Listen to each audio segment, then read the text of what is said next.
I think people who get bullied, they usually have very low self-worth. So if you start putting anything on a pedestal, it has no choice but to look down upon you. So I can say that yes, my manager was an asshole, but I think back then I saw him as someone superior than me who knows more about myself than I am because he has been in the industry for 10 plus years. He has management experience and I have none. So I started taking all of his advice in without any filters.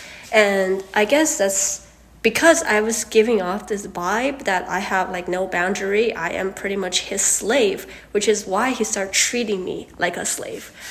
And I would say to fight these bullies, first you need to raise your self-respect.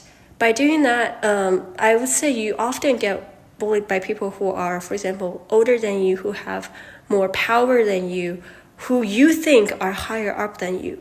But in reality, no one is higher up than you. There might be some people who have more special skills. For example, they might be smarter in one area, or they might be better looking, they might be wealthier. That just means they're better off than you in that area. That doesn't mean you are lower off than them as a complete whole. Like that doesn't mean you need to copy or take whatever thing they say. And also, based on the law of balance, this is a universal law, right?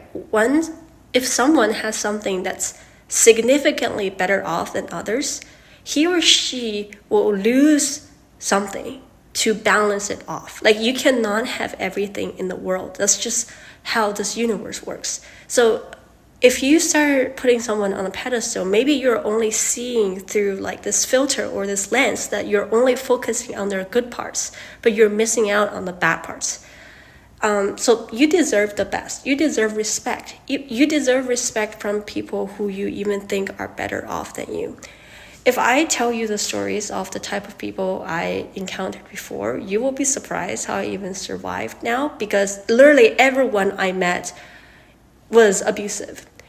And however, if you listen to these stories closely, you'll see I basically attract the same type of person. It's just they have a different face, they have a different job, but deep down inside, they are the same because they are mirrors of how I saw myself. So everything around you, your whole world is a reflection of how you see yourself.